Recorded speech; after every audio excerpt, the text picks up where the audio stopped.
Okay, we are live. Perfect. Now we just Tita's bringing coffee. That's perfect. Perfect timing, Tita. Perfect timing. Just a second, guys.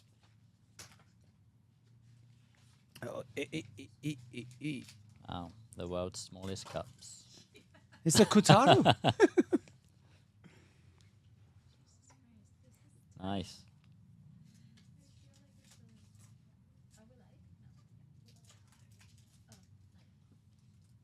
Yeah, We're live. yeah, bring the coffee. We are live. Perfect. We're live. We're only missing one thing. Yeah, coffee. Coffee. Thank you, Tita. Thank you, Tita. You're right now live. In the Thank world's you. smallest coffee cups. Hey guys, my name is Peter from Propertia, and next to me is my good friend and my colleague Joe Pillar, the sales manager of Propertia. Today we are gonna review third quarter. Yep. And then we are gonna go through the current market situation in Bali.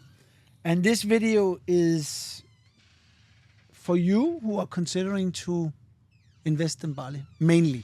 Yeah. But we are going through a lot of topics. And at the end, you will have the opportunity to ask any question you want about investing in Bali.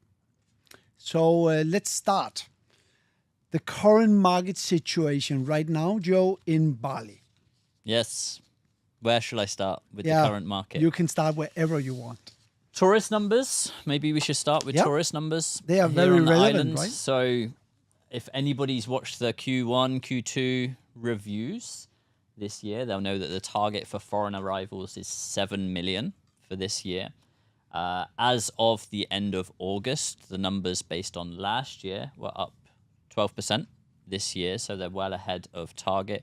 They actually reached just over 7 million last year, so currently good numbers. I think a lot of our clients say it feels a little bit quieter in the area we're in, but perhaps much busier in some of the other areas. Yeah. So we're seeing a lot more tourists on the island, Yeah. but perhaps spreading out to one or two different areas.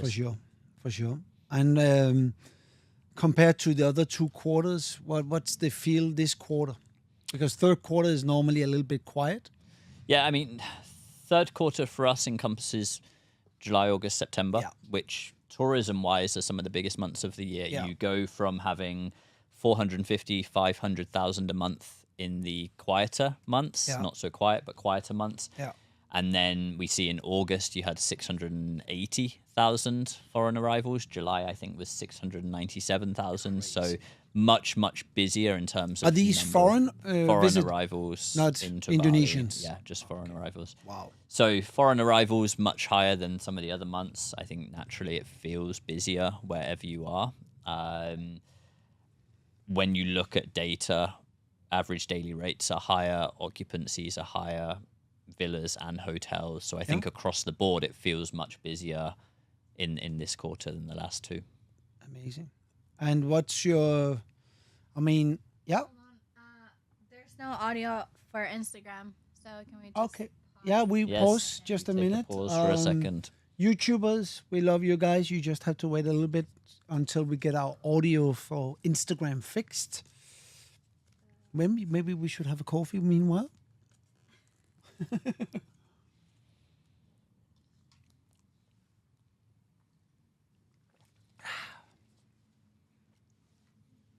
There is audio. There's audio now on Instagram. There's audio on Instagram. Okay. Is there audio now? Can everyone up on to Instagram us. please give If us they a can thumbs hear up? us.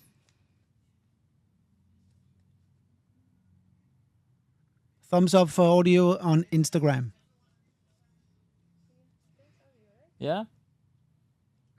Good to go. Okay, good. And guys, just remember, start asking questions now, and we will at the end we will answer as many as we can. Yeah. It's very relevant for us because we know on a weekly basis we have a lot of questions from you guys. But this is an opportunity to get your answers straight away. So, Joe, you just repeated that the numbers are really strong Yep. for the year mainly, right? I mean, For the year, busiest months, July, August, September. I think 12% is a lot. It's yeah, That's it's strong. a huge amount. We are still comparing visitors with other areas around the world. and I'm looking in Mexico, which in the past used to be an investment area also, and it seems like Bali is just running away globally. I think where a lot of islands, destinations around the world have maybe started to slow down for various reasons, Bali seems to be continuing this steady growth. You have a lot of opportunities for clients to visit the island from around Asia Pacific. So, of course, Australia's the number one tourist, but actually you have a lot of clients now from Malaysia, Singapore, further around Asia, China, Japan, Korea. So I think Bali has such a big catchment area of neighbors that can visit the island very quickly that it will continue to grow while others slow down. Yeah. So if you haven't been to Bali yet and you're looking at our live YouTube and Instagram, you should definitely visit Bali. Yeah. It doesn't matter really what time of the year you come. No. It's always gorgeous. Yeah, absolutely. And they say now is the start of rainy season, but I think we're okay at the moment. Yeah. 1 hour rain in a day is okay. Few hours rain and then the sun is shining. Yeah. Compared to Vietnam, Where it some rains all day. of our colleagues yeah. been in Vietnam. They said it rained all day. Yeah. I do not recommend Vietnam. Go to Bali instead. Okay, cool. Third quarter review. I would like to just touch base with you. For me, I would like to compare the two past quarters. I mean, do you see a slowdown anyway? I mean, what's your feel about tourism / investors / what's your feel? I think tourism-wise, there's so many. Over the last 3 years, it's been extremely busy all of the time in Canggu. And whenever you were in Canggu, no matter what time of the year it was very busy. Yeah. I think what's been a little bit more noticeable this year is that Canggu probably feels a little bit quieter than perhaps July, August last year. Yeah. But if you go to somewhere like Uluwatu or specifically Bingin, it feels considerably busier. So as I touched on at the beginning, I think tourists are just maybe spreading out a little bit more. So now they're seeing some of the other areas 100% rather agree. than just all being stagnant in Canggu. Yeah. And what I mean, now you just mentioned Uluwatu. I mean, for you guys who are looking, I remember when I came to Bali, Uluwatu was only the place where the surfers went. Yeah. But what's going on down there? What's happening? It's changing rapidly, right? Yeah. I think over the last 2 or 3 years, it has just exploded. Whereas we've been in Canggu for a long time, 8-9 years, and we saw Canggu steadily grow, particularly over the first few years. Uluwatu as an area has just exploded, and within the last 2.5 years, there's been gyms, cafes, restaurants, a lot of the Canggu-based businesses then opening branches down there, and it seems to be spreading out. There's a lot of space down there, and so a lot of people, you can find different pockets of that area, but also you still have Bingin, which is effectively the Canggu of the area. It's the hub of everything. Now you're starting to see Thomas Beach, Sulaban, Nyang Nyang, and these other areas grow, Super cool. which I think is going to be amazing for the area.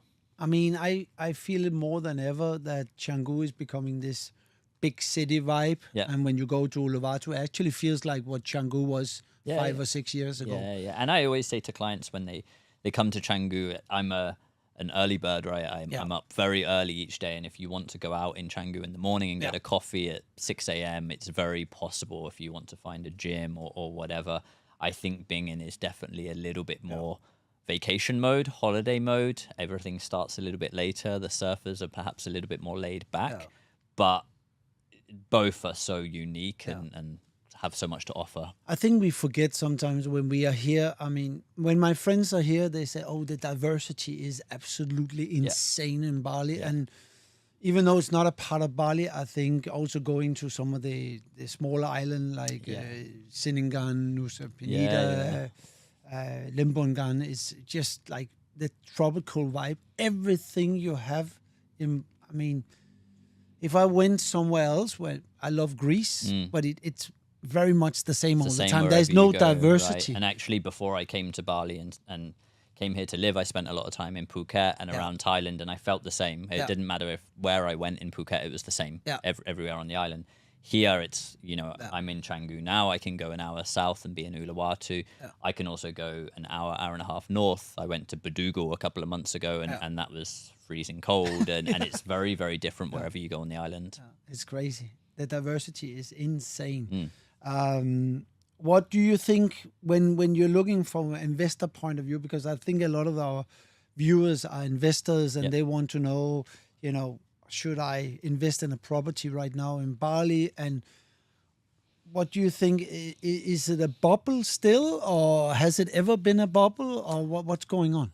I think definitely the first, let's say, 2 years after COVID, we saw this wave that was just unstoppable, right?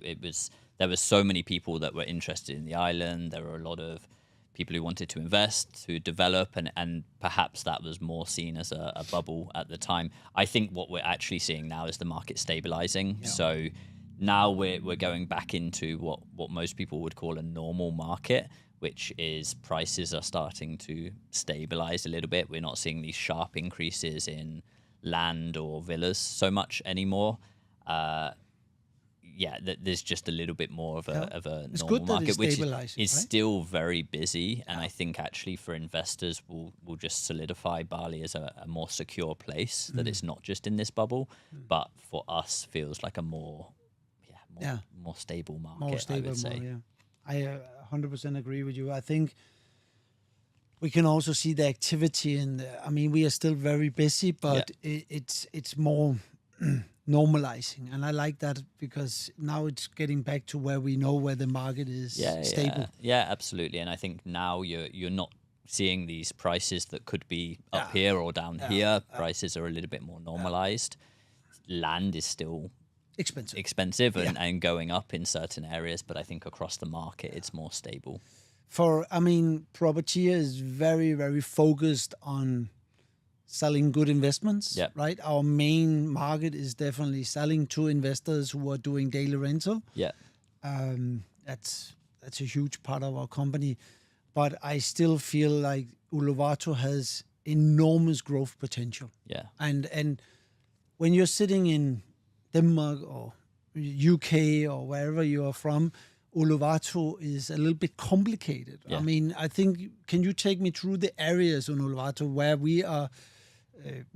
What's number one investment area in Uluwatu, and then go, Yeah, I need a map to show, but if I can explain it, the Bukit as a whole is this whole peninsula at the bottom of Bali. The way I always explain it to my clients is if you cut it in half and you looked at the left side of it, the west side of it, then that as a radius is about 6 times bigger than Canggu and the surroundings. So it looks huge for clients that are looking from overseas. The very first area that has exploded has been Bingin, and that's why I compare it to Canggu, because the middle of Canggu was the earliest place to grow in now what we call everything is Canggu, but Canggu was the first place to grow. So Bingin is very much the inception of that market. That's where the biggest gyms have opened, cafes, restaurants, and a lot of the amenities are in that area.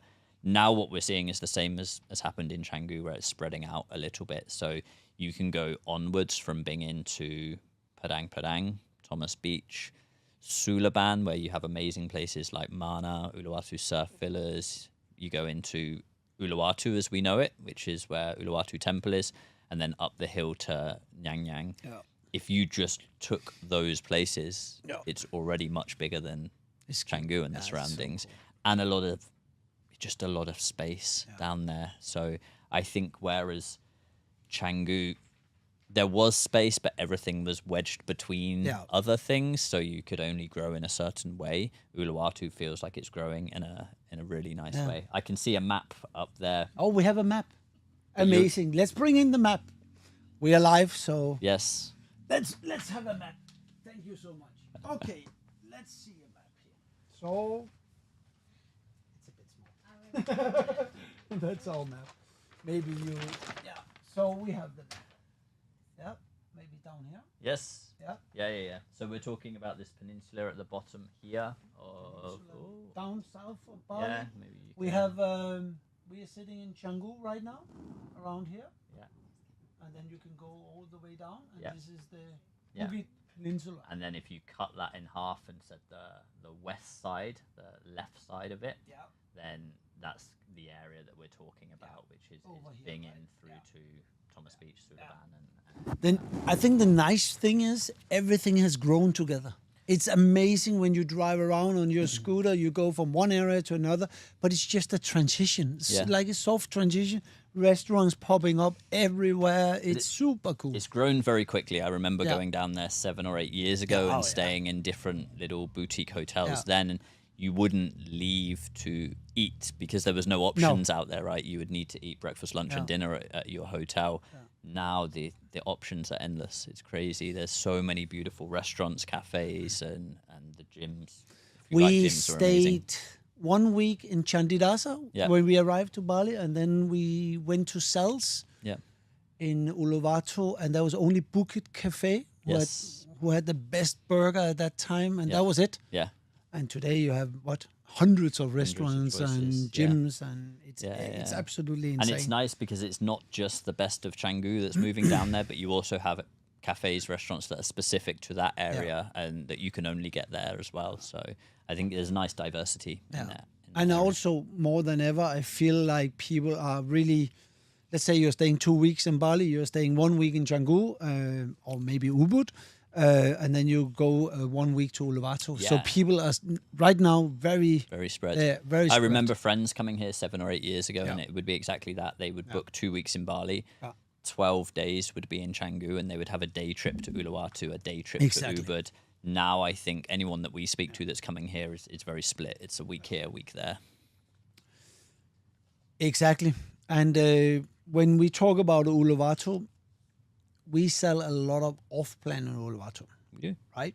And we have also sold a lot of off-plan in Canggu. Yeah. And I looked at the numbers, and we are not BS anyone here. You know, the numbers for the properties that we have sold to people in Canggu, I would say the worst numbers I've seen is 80% occupancy. Yeah. The best I've seen is 96. Yep. And my feeling is now we are handing over keys to a lot of people in Uluwatu. My feeling is it's going to be the same down there. Yeah, I think Uluwatu is simply a supply versus demand. Yeah. There's not a lot of supply at the moment, but a huge amount of demand. And if you are taking those typical tourists that say, I spend a week in Canggu, a week in Uluwatu, there is a sufficient amount in Canggu to service them, but there's simply not in Uluwatu. And we've handed over keys to some villas in the area already that are having extremely Crazy high numbers, occupancies. I think when I look at the daily rental numbers, the price to rent daily, it's 20-30% more than Canggu because they can, right? Yeah, There's not, absolutely. it's undersupply of. But actually, when villas. you're buying the villa, you know, if you take the same 1-bedroom villa in each area, you can get them at the same price. Yeah. So it just means Uluwatu is going to give you that. Yeah. And on a weekly basis, I get a lot of people saying, why are you so focused on this area? What's going on in other areas? Where do you recommend me to invest? For us, how many hundreds of villas do you think is missing down there in Uluwatu? Just to normalize the market. Several hundreds. We are going to several. sell a few of them. Yes, but hopefully most. yeah, most. Yeah, I think. I'm above 500 Yeah, at least. I was going to say 500 to 800 probably. In when I look at the prices in Air DNA and compare it to Canggu is normalizing now. Yeah. Down there, they are just overcharging for villas, daily rental, and it has to normalize. And it cannot normalize before the.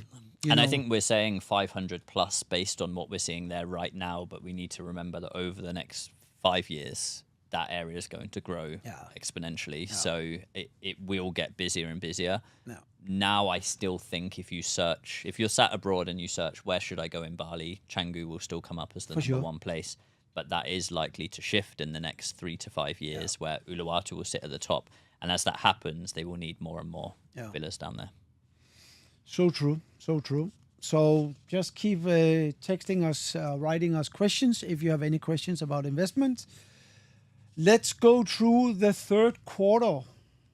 How has it been in Propertia? You have some news for us. So let's go through new projects, new colleagues, new people. Yeah. Yeah. New projects. A Are lot to we be ready excited to about. show people?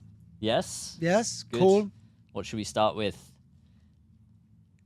We are starting with Stay.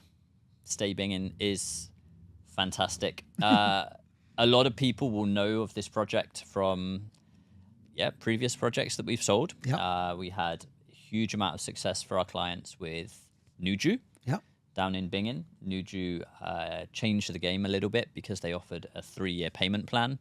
So it meant that you pay 68% of the villa in the first year up until handover, and then you have 2 years to pay the other 40%. So you get the keys, but you still have 2 years left. You make the rental income, but you can still pay it off over 2 years. That's fantastic. They relaunched with this brand new product, which are 1-bedroom villas, perfect style, perfect size for the daily rental market. The location is crazy for Bingen. You have some very good neighbors that are about to open on their doorstep, very popular cafes and restaurants.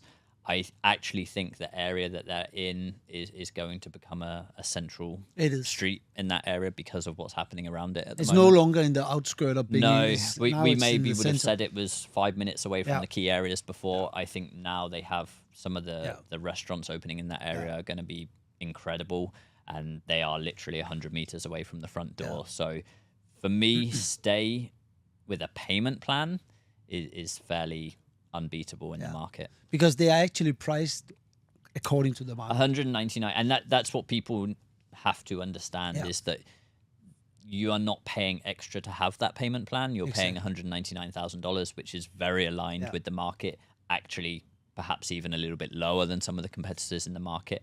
But to have the opportunity to pay that 40% over 2 years after you get the keys means that you actually only need to pay $120,000 by handover, and then you get that $80,000. How much is your estimation for yearly income on a stay?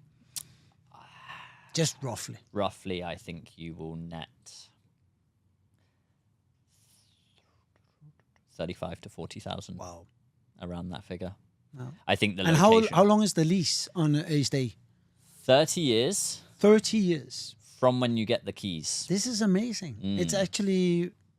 So you're 5 years longer than many of the other leases. You're buying direct from the owner of the freehold, which is fantastic. Yeah. So you get 30 years from the moment you get the keys. Stay is perfect. Stay is a perfect investment. Yeah, absolutely. How many units do we have? 8 units. Only 8 units? So 8. if you're sitting out there and thinking, okay. Now's the time. Now is the time. Yep. Yeah, What's next? 199,000. Next. Yes. Wow. Very fond of this one. Palmyra, Uluwatu. Yeah. This is Thomas Beach. Thomas Beach is, I think, an area that over the last year has gone a little bit crazy. Why is it called Thomas Beach? Actually, Thomas Beach was originally Padang Padang. So true. But then Padang Padang, as you know it now, They stole the name. Yeah. So we call it Thomas Beach. Such a nice area. It's such a nice beach. Yeah, nice beach, nice area. You have some of the best F&B down there. Kind, Mason, Uluwatu Fish Market, Lusuka, all of these on the doorstep.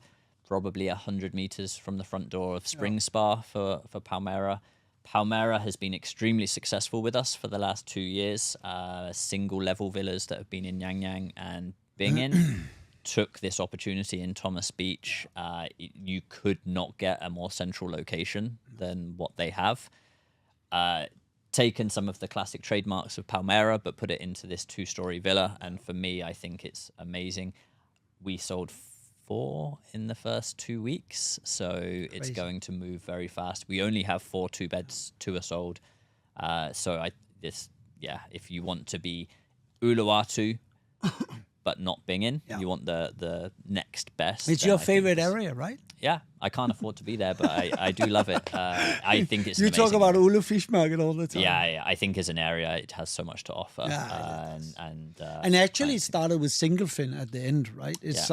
Single fin is a fantastic place you can go for a sundowner and just absolutely. hang out and look at the fantastic world-class surf just on your doorstep. I think within 200 meters of the front door of Palmera, you have probably 10 to 15 exceptional restaurants and cafes.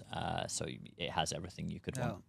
I love it down there. And I think Thomas Beach, which is the area we call it, is probably the most expensive land you can get in Uluwatu. I think so too. Yeah. And mainly because there's a lack of land. I think it's important that people understand that. It may look on a map like it's a big area, but in terms of the land that you can actually develop on that is zoned correctly, it's a very, very small area.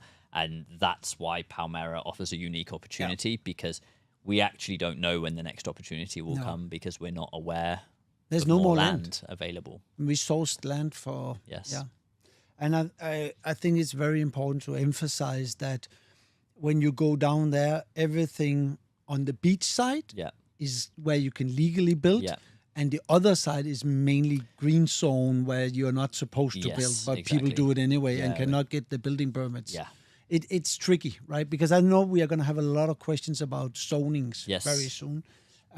So I think for us, at least, getting the building permits so you're allowed to do daily rental, because I think the government is really hitting down hard on I think for us, the zoning is very black and white. It's black and white. Either you're in the right zone and you can get the right permits or you're not. And I also think a lot of developers out there probably operate in this grey area where they think they can develop that area. They think they can get the permits that are required and probably they can't. Yeah. So we're very strict with how we see it. You're very strict. I'm very strict with how I see it.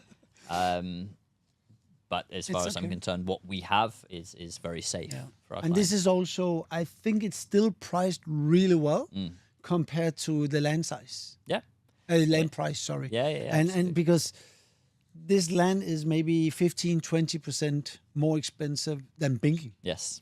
So it's absolutely insane. You can get such a beautiful villa still in a key location. Yeah. And you have lost... a lot less competitors in this area. Like you said, limited land, limited villas. Yep.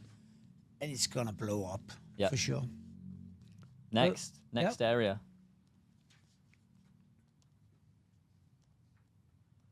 Locale. Oh. Yes. Also, I am in love with this. And so a lot of our clients, I mean, we sell a lot of off-plan, and that's primarily because we haven't had the finished options to offer to our clients. Locale is located in what Time Out magazine called the third best neighborhood in the world. In the world. That's in Prairinan. Yeah. 1 and 2 bedroom villas, part of this boutique resort. We've taken clients there and they absolutely love it. Starting at $189,000 for a 1 bedroom, $239,000 for a 2 bedroom. Beauty is you can basically get the keys straight away and have it rented out, but you also get a payment plan. So you pay 60% again to the point of getting the keys, start renting it out, and then you have another year to pay the last 40%. So again, it's an opportunity where you actually can make the rental income while still paying the villa off. You're like Santa Claus. I know.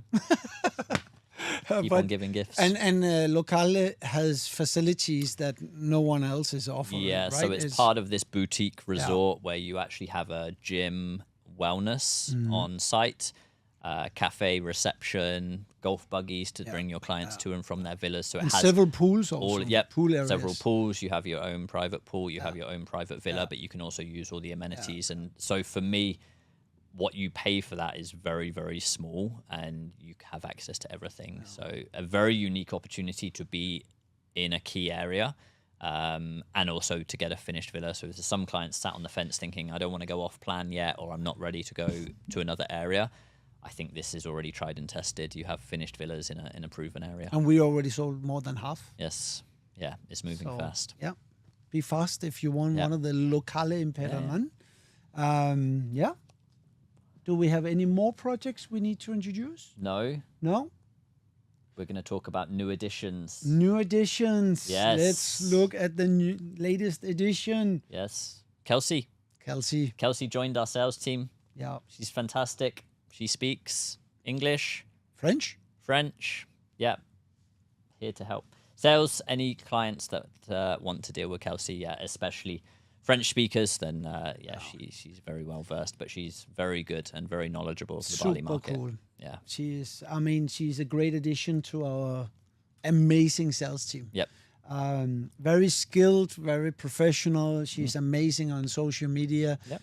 And she has a fantastic knowledge, Yep. I would say. Yeah. So, Kelsey, welcome to Kelsey. Yes. For sure. And next, last but not least, on the news. Oi! This is for you to present. Yeah. Congratulations. It's been going on for a while. We actually were rewarded by Real Estate Insider. You can look them up. They are big trophy. Yes. Sorry, Valeska. It's a bit cringe, she's going to say. No, we got an award as the best real estate company in Bali. It's a big... I'm super proud. Yeah. I Very mean, big achievement. Yeah. I think. We've been nominated for another prize from an even bigger prize. Let's see how that goes. But in general, this is, of course, not about me and Propertia. It's all of you guys. You are amazing colleagues. And we have had a fantastic year so far. I think it's just an acknowledgement of what we are doing. What I very often, especially also what I hear about you, we make it uncomplicated to purchase a property in Bali, right? It's like people, we are dealing with a lot of different legal advisors, notaries, other real estate agents. They make it so complicated to purchase. And I think on top of that, just our goal has always been to be as transparent as possible, to offer good advice and actually real life advice in Bali without making up any false information. False information. Rather say no to business, right? You Yes. said it yourself. Yep. No green zone, maybe building permits. Yeah. We know what we are selling, and customers appreciate that. Yeah. What's next? Questions. We Questions. must have a lot of questions. Now it's the time. Hit that button. Yeah. We are live, and you can get an answer, hopefully, for most of your questions. Yeah. Now we are... Valeska is going to step in. Yes. Yes. All right. First question. What are the up and coming areas? Up and coming areas. So, I mean, we've done this video this live so many times, Still right? the same. And I still remember the earlier areas we were talking about when we did this first time. We said outside of Canggu, you had new areas such as Sese, Tramagi that were starting to grow. I think the one thing that changed over the last 3 years compared to when we started this is that now you have Uluwatu. Yeah. And if you didn't have that, I think you would have seen Sese grow a lot more. But because more people wanted to go down south and go to Uluwatu, now you're seeing that. When we're talking about down there, we talk a lot about Bingin, and we just talked about Thomas Beach. But I think what we see as the next areas are probably Nyang Nyang has had a lot of success recently. Sulaban is kind of in between Nyang Nyang and Thomas Beach. And I think it will work its way a little bit into the start of Pachatu, and that will form the kind of circle of that main area. So a lot. There's the other side of Bingin called Balangan, which I think we are not quite there yet, but it's also because we are selling properties to people promising or guaranteeing more or less that they will have a certain ROI, and we feel it's a bit too early. And I also think with Balangan, when we talk about it, you will see a lot of people online, they say Canggu, but it could be 5 kilometers north of Canggu. Balangan is a huge place, and it's important that if you're buying there or you're considering investing there, that you're actually in the right part of it, because you could be in Balangan but still 3-4 kilometers away from where actually the hub is. So I think it's a bit early at the moment, but I think it's quite simple to invest in Bali, to be honest. Uluwatu, Canggu, Of course, Canggu is huge. You can go, Yeah. but I think people have to realize that location matters, right? Yes. Wow, we have so many developers who are building Kapa Kapa, Kidungu, I'm sure that's one of the questions. Yeah, one of the questions are gonna be, is Kidungu a good investment? But I think it's very simple. Yeah. And also, like, what we love is to take people around. Yeah. And In so, our new golf buggy. yeah, Yes. especially in bringing in the new We golf didn't buggy. present it, but we Yeah, have a we new should golf have buggy. had a Yes. video with a new golf buggy. That's Yep. next Yep. live. Next question. Yeah. Yeah. Yeah. Is there a better time to buy a villa? Does season impact prices or buyer demand? Good question. In short, no. And I think when you talk about the tourist numbers in Bali, I mean, we talked about July, August, September being the busier months where there's 650 to 700,000 foreign arrivals coming in. But the months that are outside of that, there's still 500,000 plus coming in. So it's still very busy. And when we talked about, you mentioned Vietnam at the beginning, and I mentioned Thailand, they can be very seasonal, where you have a rainy season and everything stops for 3 or 4 months. Here we have a rainy season where everything continues and tourists still come into the island.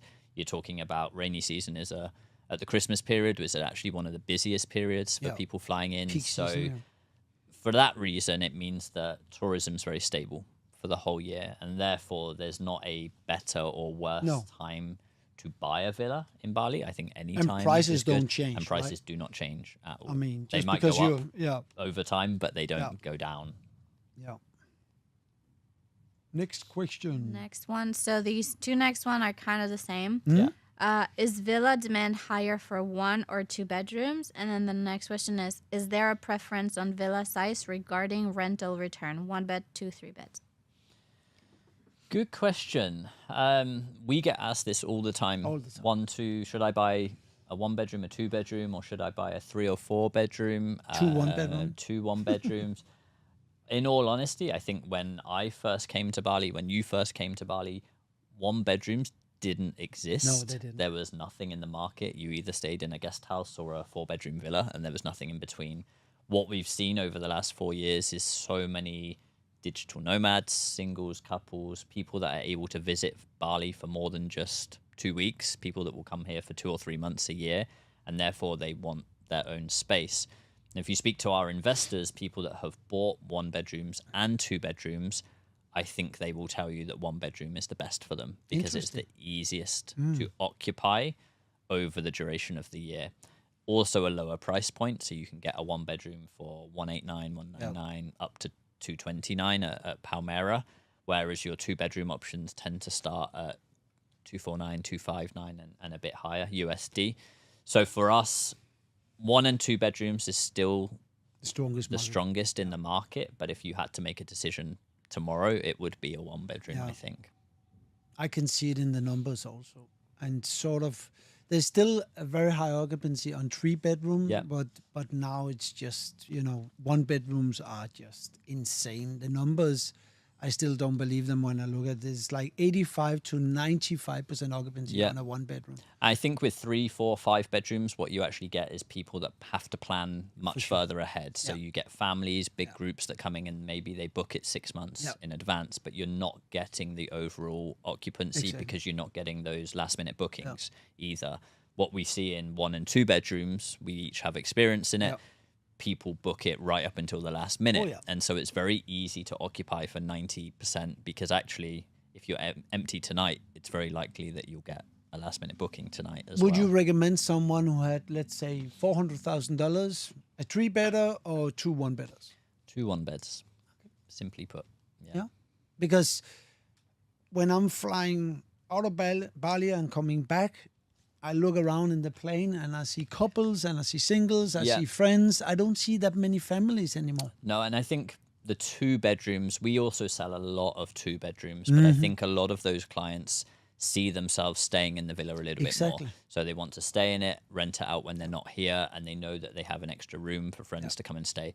I think with the 1 bedrooms, if you're talking pure investment, then most people don't plan on staying in their one bedrooms. It's just, I'm going to rent out as much as I can. Crazy. One bed. Good questions. All right, this one's not really a question, but someone's interested in ready-to-move-in villas and is asking if we have available. Finished villas. Yes. Okay. Depends on the area, Yeah. but locale. Yeah. Yeah. We have, I mean, we take pride in selling really good investments. Of course, we have finished villas as well, but there's a reason why we're selling so many off-plan. I think the market in general will change the next 5 years. Yeah. There's gonna be a lot of villas whose occupancy is gonna go down a lot. Yeah. And then the ones we are selling, they are gonna perform like. Why would their occupancy go down? I think style has changed. I agree. Most of the villas I visit, they always have these 3-4 Instagrammable corners and closed facilities, modern decoration, interior is super cool. Yeah. They more or less, a lot of them look the same, Yeah. but they are not. But the different areas, I think for me, it's just you choose your villas off-plan wisely. Yeah. But if they're looking for something specifically finished, then I think Locale probably presents one of the best options in the market. I don't know if they plan to stay in it or rent it out, but it has all of the amenities. That's what I love about Locale. You can do both. You can actually lock the door for 6 months and still would look really beautiful when you come back. Absolutely. If you don't care about daily rental. Yeah. Just living. Yeah. We have more questions? Yep. So this one's for YouTube viewer. Is the saying that the villas bought off the plan increased by 15 to 20% once it's built or somewhat cheaper by the price still holds true in Bingen? I bought a 1-bed villa in 2023 off the plan at 199 in Bingen. Really nice villa, around 12 to 14% returns. When I reached out to Propertia in 2025, they valued at 200,000. Where is the appreciation? See, this is a good question. It's a very good question. Yeah, the appreciation, right? Because where I come from, you make money if you keep your property. Yeah. But you have to remember the lease is ticking down. Yeah, and I think that's, I assume it's a leasehold property, which is 90% probably of what we sell to investors in the market. I think the way I always try to explain leasehold valuation is it's a little bit of a pendulum, right? It is. Because your lease is ticking down, but the value is going slightly up. And I will always tell clients my goal is to try and counterbalance it. That I'm trying to offset the duration that's going down by the valuation of the land going up. But that being said, we would always tell clients, if you're buying a villa in Bali, do not buy it for the capital gains, because that's not necessarily something that will happen. Buy it based on the rental income that you're going to get. If it was me, I would want to keep it for as long as I could to maximize that rental income for as long as I could. That being said, I don't know this villa, but I'm sure it's very nice. If they're making a lot of money on this villa and it has a 25-year lease, my opinion is if they kept it for another 2 or 3 years, we're probably still keeping it at $200,000. Exactly. So you're better off to keep it for the rental income and then sell it down the line. Do not buy to resell a year later to try to get a No, profit. and we actually see that a lot, particularly from, maybe developers selling themselves or doing their own marketing campaigns. They promise you these capital gains. They promise you when your villa is done, you can sell it for 30% more. And it's simply not possible. Not in this market. No. So do not believe developers when they say there's a capital gain, because there is not. They are already priced very high. Absolutely, and don't buy based on a capital gain. Buy because you want rental income. Exactly. Yeah. Daily rental, that's what works in Bali. Do not, and of course you should not lose money in the case that you regret you bought one, right? Yeah. But I agree with you. Keep it for 1 to 3 years, so you also have a rental history to show. And then you're sort of selling a business as well as a villa. And we've seen some very successful cases lately where some of our clients have sold actually leases with around 20 years on, but they've had 4 or 5 years worth of rental income, and they've just simply been able to show that to our clients and justify that it makes Here's your interest rate on your... absolutely. Yeah. Okay, next one. On a 30-year lease, assuming 1 to 2 years built, at what stage would you suggest lease extension negotiations, or conversely, how many retaining years do you suggest to sell at? Is it no less than 20 years? Wow, the questions are really Questions good. are very good. Yeah. Well put together. Yeah. Good question. How to answer it? I think first of all, when it comes to at what point do you want to sell the villa, I think that depends on what your goals are with the return that you're looking for. And as I just said, me personally, if I feel I'm going to be in Bali for a long time, I might choose, I don't want to sell it, right? Maybe my returns in 5 years are going to be a little bit less than they are today, but I think they will still be much better than I'm going to get in the UK, where I'm from. So have a plan as to, do you think you're going to keep it forever, or is it just a 4 or 5 years? For extensions, it's where it gets complicated. Yeah. The way I like to explain extensions to my clients is when you take a leasehold property, within your leasehold contract, you will have an extension clause. And that clause can always look a little bit different. It might be an option, a right for a set amount of years, for an open amount of years. The way I like to explain the extension in the lease contract is that what's written into that lease contract is your worst case scenario. And your worst case scenario is that you go to the landowner in 25 or 30 years and they say, I'm not interested in doing it anymore. And you know you have something written in black and white that you can actually refer back to. The practical side of how it works is that extensions are more, I would say, informal, Balinese, right? Where you go to your landowner and you say, when you're ready to do an extension, we're ready to do it with you, right? So whenever you want the money for an extension, we're ready to do the extension with you. And we don't mind if that's for 5 years, 10 years, 15 years. I know leasehold owners who do 1 year every year. Yeah. I know people that go and say, okay, I want to do 10 years now. So I think for me, it's about letting the landowner know your intention and then waiting for them to come to you and say, this is 100%. when I want to do it. Now, clients will say that's very up in the air as to when it works, but I think it's also the reality of how it's most likely to happen in Bali. But as I said, what's written into your contract is a worst case scenario. I also think that, okay, if they're saying, I have 30 years now, when should I do it? I would wait 3 or 4 years first. Yeah. And the reason is, the chances are the landowner has just sold their piece of land. They've just received a lot of money, and therefore they're probably not in a desperate rush to do an extension right now. I agree. I think for a lot of the foreign investors, they're rushing into the extensions. Yeah. And that's a huge mistake. For sure. Like you said, once a Balinese landowner, he has received a lot of money, it takes a few years before he needs money again. Yeah, but for sure, get into a good dialogue with the landowner. For sure. And I it's not to exploit, but your negotiation is always going to be better if they would prefer that you do the extension rather than you're asking for it. So I would say wait until they're actually looking to do the extension. We have a lot as of buyers who are trying to say, let's say on a 20 years lease that is left, I would like to buy the villa, but I want 10 years extension right now. Yeah. And then we look into the master lease agreement and say, listen, I'm sorry. Yeah. You need to buy the villa and create a relationship with the landowner. Yeah. And then probably in a few years, they will come and say, yeah, we would like to extend 10 Absolutely. years. Yeah, cool. Good Very question. nice question. Yes. All right. Do we have more questions? Yes, we do. So, is there a deal to be made if you purchase 2 villas next to each other, live in one and rent one? Yes. What kind of deal? There's a good deal lifestyle. Yeah, absolutely.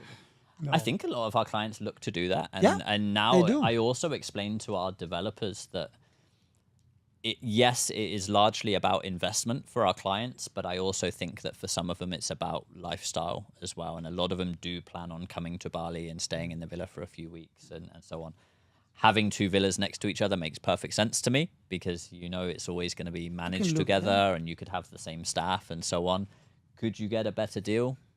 Maybe. If you go straight to a developer and say, I'm going to buy 2 from you. You know what I realized also, that the problem with That's our door. Yeah.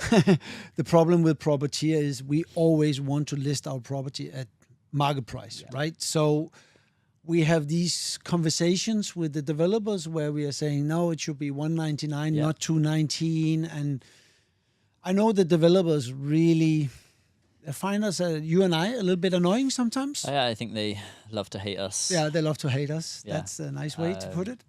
But there's not much room for ego anymore because you buy Spain and Greece and everything. It's one of the safest places, I feel, in the world.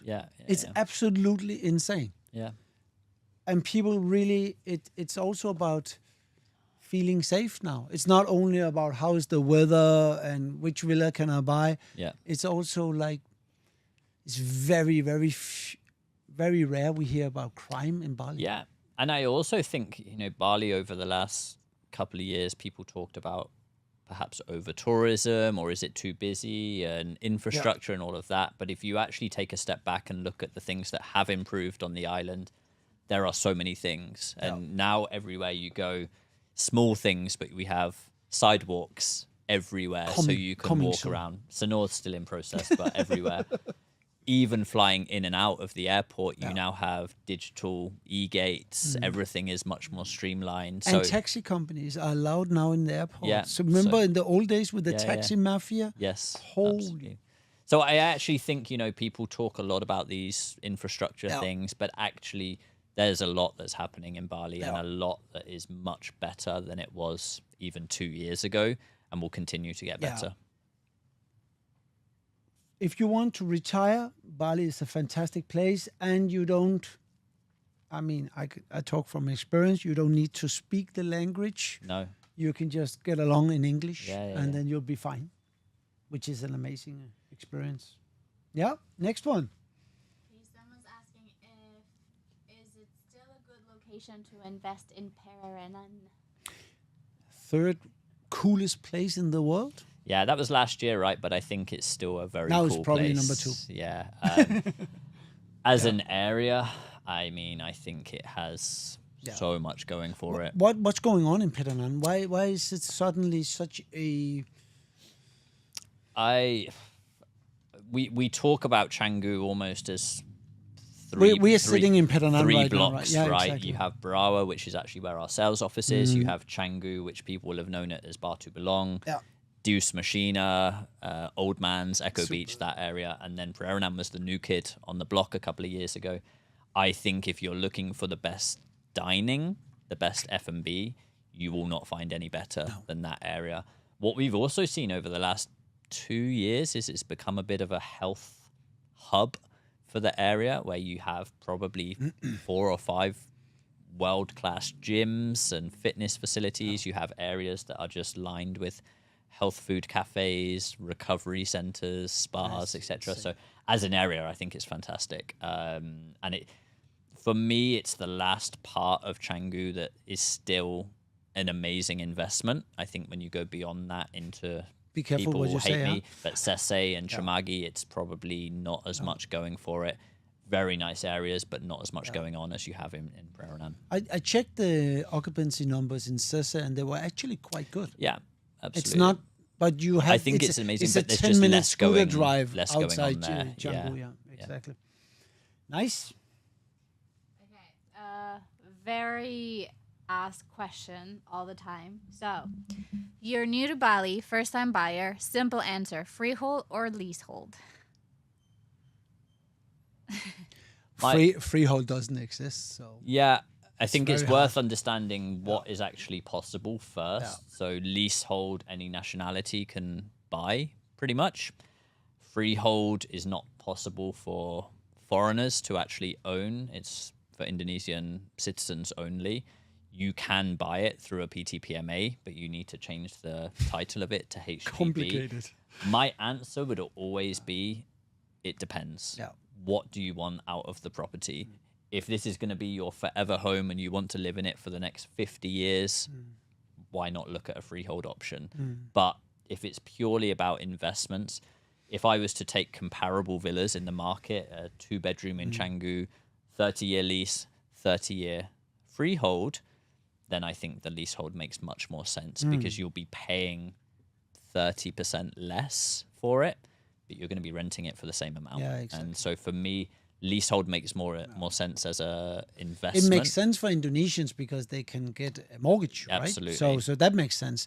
We have a new project called White Fox. Yes. And they are beautiful 2-bedroom villas in the right location, freehold. Yeah. Or sitting on how big a land? Just over 1 hour. 1 hour, 2-bedroom. So for Indonesians, that would just be like a mind-blowing investment. Yeah, absolutely. And also our foreigners can buy it Yeah, for sure. through a PTPMA if they just feel that is the safest But there's option. nothing to choose from, But actually. they will be paying more for it, and it just comes down to whether they're willing to wait longer for that return. Foreign investors forget about the idea of buying freehold. Yes. I mean, it does not make sense. And also much more limited in the options. Yeah, exactly. You get a much worse property because a lot of the freehold properties are 20 years old. Yeah. So suddenly the occupancy is going down. Yeah. Good. Leasehold.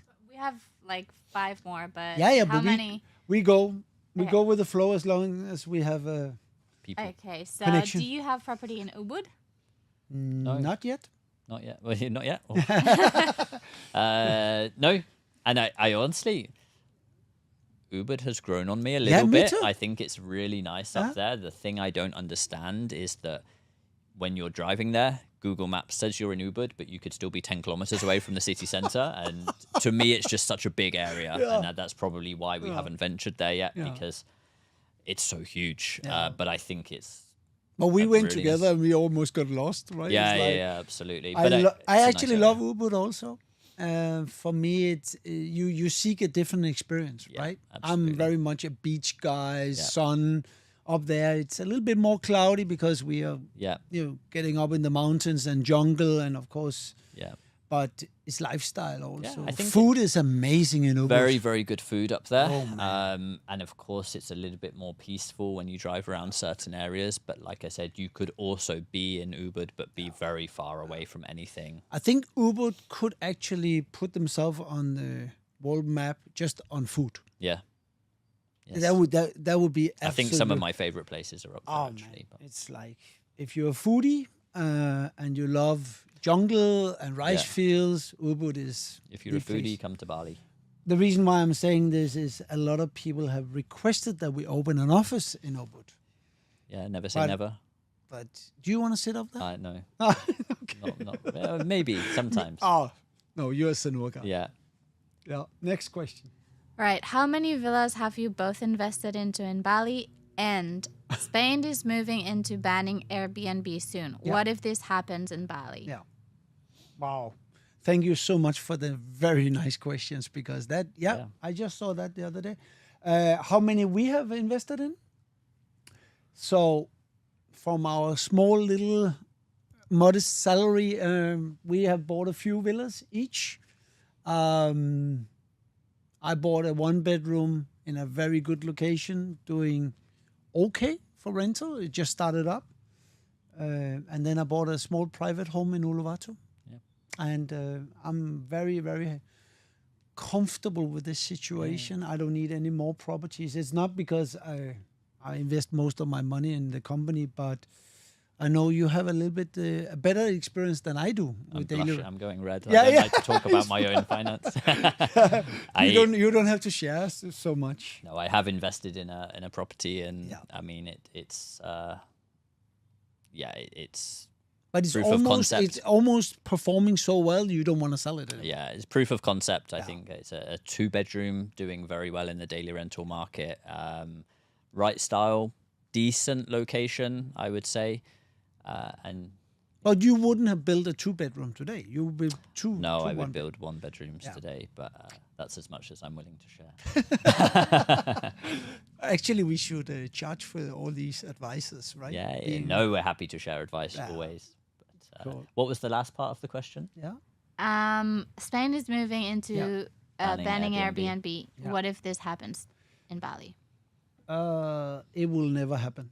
I think it's for different reasons, right? That they're banning it. It's Spain. It's for the Spanish It's to protect the locals, Exactly. the community that want their own houses there, right? I think what we're talking about in Bali is a market that's outside of the residential market.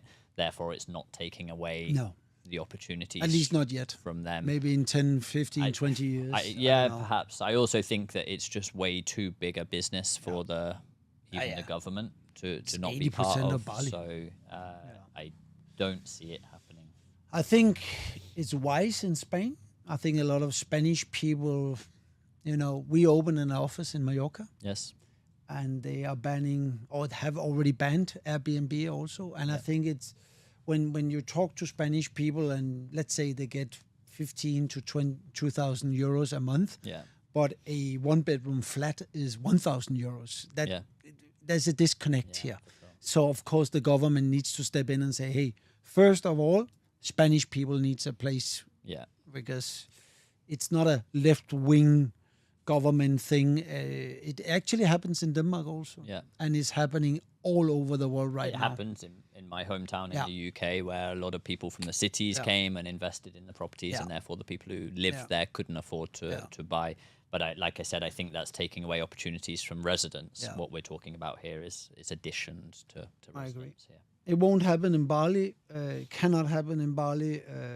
It's simply, and actually the Indonesian government they visit Bali a lot because the growth is so huge, right? So the president has been here several times saying, what are you doing different than we are doing in the rest of Indonesia? Yeah. So, All right. Yeah. Tricky question. If you could only own in one area, Uluwatu or Canggu? Down south Uluwatu. For me. Invest. Yeah. Or live. Buy. If you could only own. He doesn't specify. Good. Yeah. I always, like I said, it depends. If you wanted to stay in it, sometimes I would always say it depends on what you want, right? Because we talk all the time about Canggu being the hub, the business district of everything. Everyone gets up here at 5 a.m. and coffee shops are open at 6. If you want the more relaxed lifestyle, then Uluwatu has to be the place because it's just very, very nice. But if it's pure investment, I'm probably with you. But I stayed there 4 days last week and, Uluwatu right now, the vibe down there, it's wow. There's no other place in the world that offers that kind of diversity in the restaurants, the gyms. People are so friendly. Not saying that because I live in Canggu also, they're not friendly in Canggu. They are, but Canggu just became a very busy business hub as well, right? And the surf vibe in Uluwatu is just for sure, Uluwatu. Okay, a couple more questions. Are there any infrastructure developments in the Thomas Beach area? What other developments are happening in the area apart from villas? Infrastructure. Yeah. The infrastructure is quite simple in Uluwatu. You have one main road. That goes all the way around. Yeah, that goes all the way, cuts through all the areas. Yeah. They will also have footpaths eventually, for sure, but there's not much. Now they are very concerned about the gutters because we had the flooding. And the flooding was, in the media, a very, very big thing. I remember I was sitting somewhere else in the world, and everything you saw was from Denpasar, in the middle of Denpasar. There was no gutters, and the flooding was everywhere, and people died. It was absolutely horrendous. But it's such a small part of Bali. Of course, it was raining a lot, but infrastructure is a little bit early. I think the biggest problem we have now in Uluwatu is water. Yeah, I think there's a few things that the government seems to be focusing on. One is, as a result of the floods, they're a little bit more stringent on the zoning. And are you actually building in the right zoning? Yeah. Because, of course, if you're building in green zones and it's on rice fields, Stupid. which is natural drainage, and then you start to build a villa on it, then of course you're going to have drainage problems. I think down in Uluwatu, access in and out of the areas, the one big thing they're looking at, which is having a main road that takes you in and out, so the traffic is a little bit more diluted, and then water in that area as well. It's much higher, more difficult to drill for a water well. PDAM is the government water, the underground pipes works and then doesn't work. So I think they're figuring that out at the moment. But It's a still very enough. young area. I mean, it will take another 5 years before it actually becomes like Canggu, right? So, yeah. Do you see Bali being overcrowded as a problem or an opportunity? Is it true they are planning on building a subway system? Yes. Yes, it's true they're building a subway or a MRT, right? Metro rail. Is it happening? Transport, yeah, which is supposed to go from Kuta airport area through to Chamagi up to Ubud. That's the out to plan. Sinnar. That's the plan. Isn't it a right? little bit like the airport in the north? Could be. Who knows what will happen? Is it overcrowded? I'm don't not feel sure. it, I no. mean, I'm from the UK. When I go back, I go to London. Walking around London is horrendous, right? It's so busy. Going on the underground in London is awful. So people talk to me about, is it overcrowded? Traffic. I mean, I lived in London for a couple of years. Sometimes it took me 4 hours to drive 3 miles, right? So I think it anywhere you go in the world that is a popular destination is going to be busy, and it's a little bit unavoidable to get away from that. Are there plans in place to ease certain congestions? Yeah, I've talked about it in the last quarter videos. The MRT is one of them. The boat taxis are supposed to be operational this year. So many beautiful Whether it plans. happens, I don't know, but that's supposed to take people from Canggu to Uluwatu basically very quickly. There are new main roads, new underpasses going in, so I think a lot of this is already underway. Do I think it's overcrowded? I don't. I think I'm very used to it being busy. There are certain roads that get very busy in Canggu at certain times of the day, but I think you would find that anywhere in the world. I really do. I very often ask people, what are you comparing to? Yeah. And they say, Uluwatu 15 years ago. Yeah, okay. Yeah. It's like, yeah. Maybe last one. We Yeah. have 2 more. Last question? Well, we have a lot more, but I don't. Okay. Okay. Listen, I think just to finish up, what I really would love, if there's questions we haven't answered, we can do separate videos because they are relevant for all our viewers, I think. So, we can just... We can also go live again. Yeah, we sometime. will go live again, for sure. More frequently. Yes. Yeah. Okay, What's so the- this last one. Yeah. When buying a property in Bali, during the purchase process and dealing with the notary, what are your top 3 landmines to look out for? Landmines.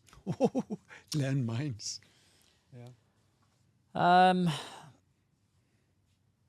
Good question. I would say the notary due diligence process here is checking 4 to 5 key points, right? Usually you're leasing a piece of land or you're subleasing from somebody else that has already leased that land from the landowner. The notary is checking primarily, and I think it's the number one most important thing at the moment, is the zoning correct for what they are building on the project. They're also checking who owns the land, who owns the lease, is there any outstanding debts, and do you have access to that land? So do you have a road that actually takes you to that land? That's your notary's responsibility, and those are the primary checks that they're always going to look out for. So I think if you have those covered, then you're very safe. I think one thing to touch on, which we haven't talked about in here or also much on social media, but we have 3 in-house legal advisors that are all legally trained that check every single document of every single transaction that goes through the business, and they are extremely thorough in the way that they check everything before it makes it to the notary, and in most instances before it even makes it to our website. So even if you're looking at buying, you should be assured that we've already done our checks, but you should also be assured that during that due diligence process, we also have a legal team to back you up. We are probably the only real estate agent with such a professional legal team. Yeah. And I hear them on a daily basis question Yes. the notaries Yes. and saying, this is not correct, this is wrong, it's absolutely amazing. That means when you're buying from Propertia, it's probably, there's been done a due diligence before the due diligence with your own notary. Yeah. And I think it's worth saying that, I mean, these staff actually came from notary notary, offices, right? So they were trained in a notary office, and then we brought them in-house. We should have a video with this legal team. That would be really nice, because that's the biggest question or the biggest hurdle for investors is like, oh, it's Indonesia. I feel so unsafe. We are very open to have a Zoom call with people who feels a little bit insecure about investing in. But we have a lot more questions for next time. For next time. I just want to say, so the person who asked about the appreciation is asking again on Instagram. P. Agarwa, we have answered that question already. So you can check it on the YouTube. That's going to be on our channel this Sunday. So I don't think that we will be able to put the live on Instagram because we had technical problems. But you guys can go ahead and check it on YouTube. And that goes for every day. We have a contact number, WhatsApp. If you have a question, whatever, legally, sales-wise, where to invest, just text us. We are here to serve you guys, and hopefully we can help you. And if we can't, then it's also okay. So let's wrap it up. And we apologize for this small interruption. We will kill our technical team. But we'll be back soon. We definitely want to do these live sessions more frequently, because I think people behind the screen is more comfortable asking the questions, right? So thank you for tuning in, and thank you, Joe, for spreading your wise words. And we will see you in the next one.